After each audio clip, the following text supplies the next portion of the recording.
right. My last one, I'm going to be talking about the Iron Giant. And this one was one that was probably one of the biggest flops because they spent $70 million making this film, and they made $20 million back in the box office. And what was crazy about the time when this film was made, it was kind of being pushed out there. I think Pixar stuff had dropped, recently, and it was taking over, man.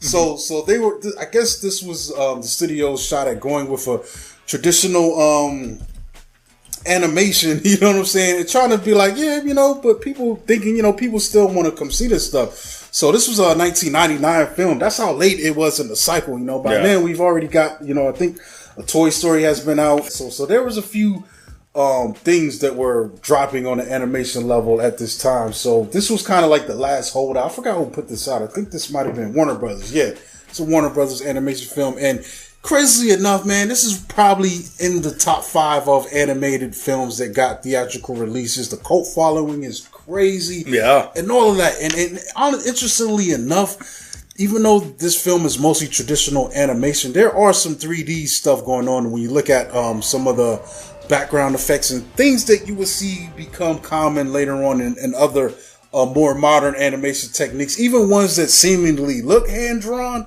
You know what I'm saying? A lot of stuff now looks like it's hand-drawn, but it's really still computer generated imagery. They're using computer and stuff to put these things together.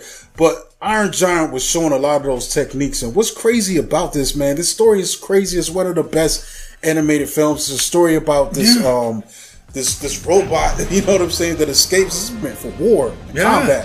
And what's interestingly enough, it befriends this little boy. It almost seems to have a sentience about it, like it's self-aware, and to the point where it realizes that at one point it is a weapon, and it doesn't want to. It's like, I don't want that just to define my existence, man. It's this is a powerful story wrapped up in this kid's film, man, and I think that's why it endures. It's set. It's a period piece. I think it's in the Cold War era, after the World War. So it's coming out in that arms race era. Mm-hmm. So there's some cool, just technical design. Even the robot himself looks like something out of the 50s, early 60s.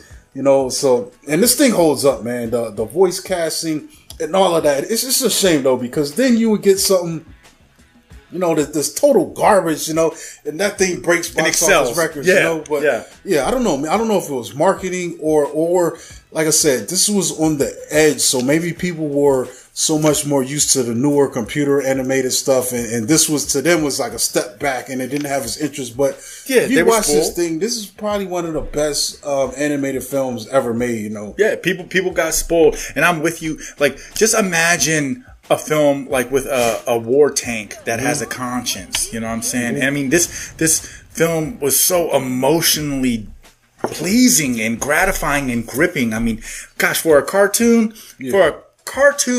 to start playing the drums on your heart, you know what I'm saying? It's a beautiful thing to see, you know what I'm saying? Because they can really stretch the limits of your imagination with that. Yeah.